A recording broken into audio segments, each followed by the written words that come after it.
Hello student, मैं प्रशांत sir. इस video में बायोलॉजी का एक इम्पोर्टेंट टॉपिक जेनेटिक्स जो है चैप्टर क्लास 12 का है, प्रिंसिपल ऑफ इनहेरिटेंसी एंड एवोल्यूशन। उसी में मैं कुछ इम्पोर्टेंट टाइम जो है टर्म्स हैं या फैक्ट हैं वो बताने वाला हूँ।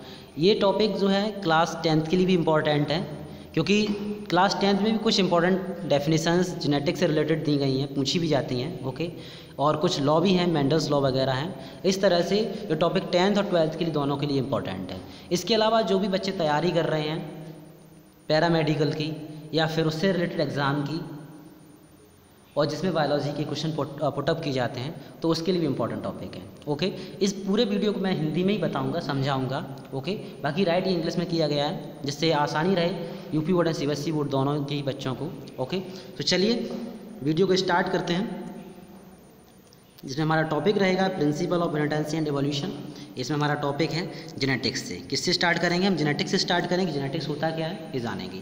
तो genetics term was given by W Bateson. जो जेनेटिक्स टर्म है ये सबसे पहले किसने दिया था? डब्ल्यू बैटसन ने दिया था। ओके, 1905।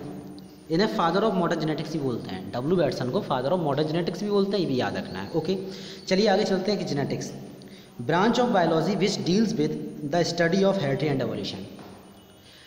मीन्स बायोलॉजी की जो ब्रांच है जेनेटिक्स, जिसमें स्टडी करते हैं हम किसकी? हेरिडिटी एंड एवोल्यूशन की। ओके, आगे चलते हैं। ये तो बात होगी जेनेटिक्स की। अब बात करते हैं कि हेरिडिटी होता क्या है। Transmission of genetic character from generation to generation, या फिर कह सकते हैं generation to another generation. Okay, उसे बोलते हैं हेरिडिटी। ओके, तो जब एक जनरेशन से दूसरी जनरेशन में कैरेक्टर का ट्रांसमिशन होता है, ट्रांसफ़र होते हैं, उस प्रोसेस को हेरिडिटी बोलते हैं। ओके, ये भी याद रखना, फैक्ट है इंपॉर्टेंट, इसे भी हम याद रखेंगे। Okay, variation. अब ये वेरिएशन क्या होता है?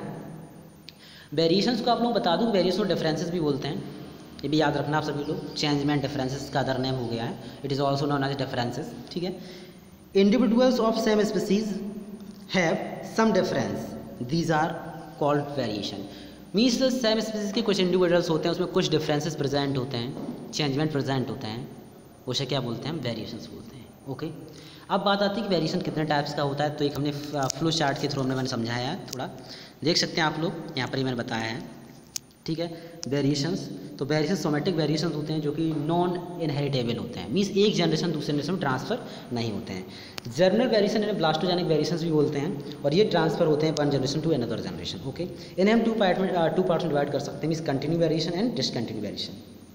जो कंटिन्यू वेरिएशन है ड्यू टू क्रॉसिंग ओवर से ट्रांसफ़र हो जाते हैं, और ये ड्यू टू म्यूटेशन, ये म्यूटेशन से ट्रांसफ़र होते हैं। ठीक है, ये बात आपको याद रखनी है। बाकी इनको टू पार्ट में डिवाइड कर दिया गया है, जो कि आगे आपको समझाया जाएगा। ओके, चलिए आगे चलते हैं। बात आती है inheritancy means heredity and variations की। थोड़ा डिटेल में जानेंगे, इसमें समझेंगे भी। Okay, it is the transmission of genetic character from parent to the offspring means genetic जो कैरेक्टर उनका ट्रांसफ़र हो रहा है पेरेंट से ऑफस्प्रिंग में, उसे क्या बोलेंगे? हेरिडिटी बोलेंगे। It deals with the phenomenon of like begets, like human babies are like human being in overall characteristics. ठीक है, ओके, अब वेरिएशंस के बारे में देखते हैं, थोड़ा समझेंगे इसके बारे में। Variations are common is sexually reproducing organism. Variations are of following two types, जैसे कि बताया गया है फ्लो चार्ट में। एक तो होते हैं सोमेटोजेनिक भी कह सकते हैं, सोमेटिक वेरिएशन भी कह सकते हैं। Okay, these are acquired variations are and not are inheritable या inherited in nature. The ability of an organism to alter its phenotype in response to environment is called phenotypic. ठीक है, plasticity. Okay, और ब्लास्टोजेनिक variation क्या होता है? These are germinal variations and are hereditary in nature. ये कैसे होते हैं? एक तरह की जर्मिनल वेरिएशंस हैं जो कि हेरिडिटरी होते हैं, एक जनरेशन से दूसरे जनरेशन में ट्रांसफ़र होते हैं। Okay, they are again two type, इन्हें टू टाइप से डिवाइड किया गया है। एक होते हैं कंटिन्यूस, दूसरे होते हैं डिसकंटिन्यूस। ठीक है, जैसा कि दिखाया गया है। ओके, तो यहाँ पर जो कंटिन्यूस वेरिएशंस होते हैं दीज आर द इसमें यहाँ पर एक चीज़ देख लेते हैं पहले, पीछे सॉरी, देखो यहाँ पर मेन फैक्ट जो हैं वो दो हैं, सोमेटिक वेरिएशंस के और जर्मिनल वेरिएशंस के, मीन्स ब्लास्टोजेनिक वेरिएशन के। इसमें सिर्फ आपको ये याद रखना है कि सोमेटिक वेरिएशन जो होते हैं ये नेचर में इनहेरिटेड नहीं है, मीन्स एक जनरेशन से दूसरी जनरेशन में ट्रांसफ़र नहीं होते, आपको याद रखना है। क्लियर हो गई बात। दूसरी बात है, जो ब्लास्टोजेनिक वेरिएशंस होते हैं ये क्या होते हैं कि इनहेरिटेबल होते हैं, जनरेशन बाई जनरेशन ट्रांसफ़र होते हैं, इतना याद रखना है। ओके, अब चलते हैं आगे। अब जो जर्मिनल वेरिएशंस है, मीन्स ब्लास्टोजेनिक वेरिएशन से उन्हें 2 पार्ट्स में डिवाइड किया गया है। कंटिन्यूस वेरिएशन, ठीक है, इसमें क्या है कि these are the fluctuating variations are can not give rise to new species. समझ रहे हैं, can not give rise a new species, these are further 2 types. इन्हें भी 2 टाइप से डिवाइड किया गया है। कौन कौन? एक है सब्सटेंटिव, ठीक है, और दूसरे हैं मैरिस्टिक।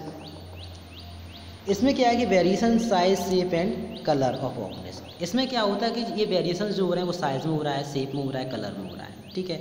और variation number of parts, means parts में होता है, नंबर ऑफ ग्रेन, सीड जैसे, इन ईयर ऑफ ब्रीड, ठीक है, समझ रहे हैं। एक सीड वगैरह हो गए हैं, ठीक, ग्रेन्स जो होते हैं जो कि उनमें पार्ट में होता है, ये पार्ट में हो रहा है वेरिएशन, इस तरह से आपको याद रखना है।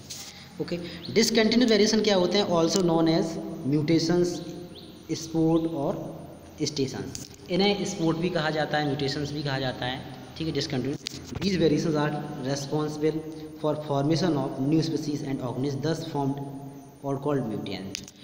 इस टाइप के वेरिएशन से क्या होता है, न्यू स्पीसीज का फॉर्मेशन होता है, ऑर्गेनिज्म का होता है फॉर्मेशन, और इसे एक टर्म या दस formed is the called mutant. जो बनती स्पीसीज है उसे क्या बोलते हैं? म्यूटेंट स्पीसीज बोलते हैं, ठीक है। इस वेरिएशन से जो नई स्पीसीज बनती है उसे क्या बोलते हैं? म्यूटेंट बोलते हैं। ओके, इतनी बात ही हो गई है।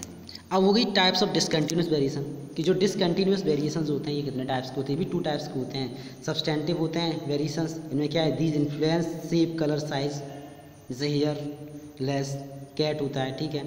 शॉर्ट लेग, एनकॉन्सीव होता है, ठीक है, छोटी छोटी जो पैर होते हैं, ठीक है, एनकॉन्सीव होता है, उसमें ये होता है, ठीक है। और मेरिस्टिक वेरिएशन जो होते हैं इसमें क्या है कि